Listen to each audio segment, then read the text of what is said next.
Hello friends, welcome back to our channel தியாராவும் நானும்.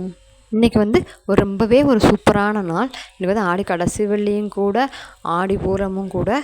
நீங்கள் ஆடி பூரம் ரொம்பவே நல்லாவே கொஞ்சம் செலிப்ரேட் பண்ணியிருப்பீங்கன்னு நினைக்கிறேன். எங்கள் வீட்டில் அன்றைக்கி ஆடி பூரத்தன்னைக்கு நாங்கள் என்ன பண்ணோம் அப்படின்றது தான் ஒரு விளாகாக கொடுத்துருக்கேன். ஆடி பூரத்தில் நம்ம ஆண்டாலும் அவதரிச்சிருப்பாங்க. ஸ்ரீவில்லிபுத்தூரில் தேரோட்டம் சூப்பராக நடக்கும். நாங்களும் அந்த டிஸ்ட்ரிக் தான் சூப்பராக நடந்துகிட்ருக்கு. அன்றைக்கி நம்ம அம்மனுக்கு வளைகாப்பு செய்வோம். கோயிலில் எல்லா சாமிக்கும் வளைகாப்பு பண்ணுவாங்க. வீட்லேயுமே நம்ம உள்ள அம்மனுக்கு நம்ம வளைகாப்பு செய்வோம். அதுதான் வழக்கம். எனக்கு இது ஒரு 5 வருஷம் முன்னாடி தான் தெரியும்.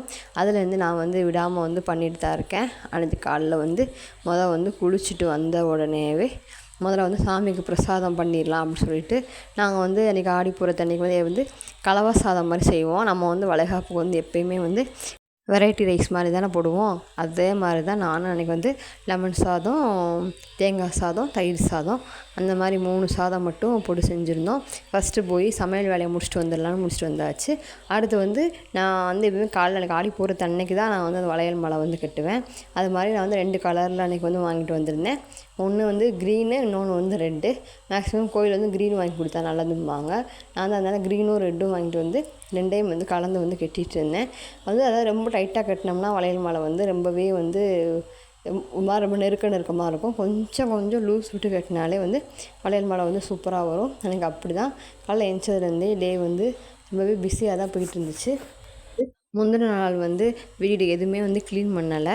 ஏன்னா முதல் நாள் புதன்கிழமையாக இருந்துச்சா, அதுக்கு முதல் நாள் தான் ஆடி அமாவாசை க்ளீன் பண்ணியிருந்தோம். எப்போயுமே அமாவாசை விரதம் இருந்துட்டு அதுக்கப்புறம் ஒரு விசேஷ நாள் வந்தால் அந்த க்ளீன் பண்ணுறதோட நம்ம சாமிக்கு எதுவுமே செய்யக்கூடாதும்பாங்க.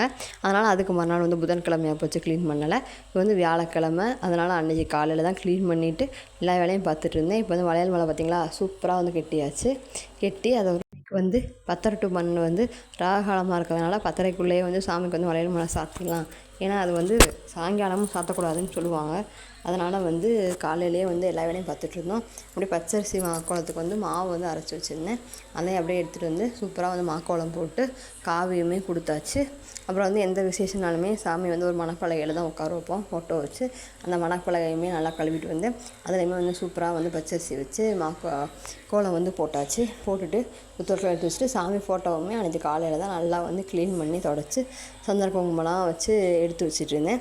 அப்புறம் நம்ம என்னென்ன நெய்வேத்தியம் செஞ்சுருந்தோம், அதாவது லெமன் சாதம், தேங்காய் சாதம், தயிர் சாதம், இந்த 3மே குக்கரில் சாப்பாடு ஆறிடுச்சு. அப்படியே சைடு கிளறி வச்சாச்சு.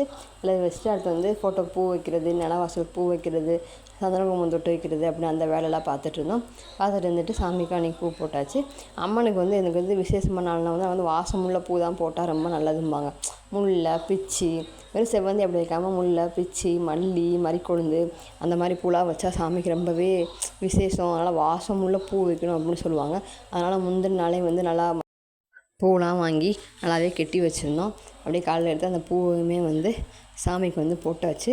அது சரி படையில் போட்டு விளக்கேற்றிட்டு அதுக்கப்புறம் வளையல் மாலை சாத்திடலாம் அப்படின்னு சொல்லிட்டு என்ன ஒரு அம்மன் ஸ்லோகம் தெரியுமோ அந்த பாட்டு அன்றைக்கி வளையல் மாலை சாத்திட்டு போற்றியோ ஏதோ ஒன்று அம்மனுக்கு பிடிச்ச மாதிரி நல்லா பாட்டு பாடிட்டு கடைசியில் சூட தீபாவளிலாம் நல்லபடியாக காமிச்சிட்டு அன்றைக்கி பூஜை சிறப்பாக போச்சு.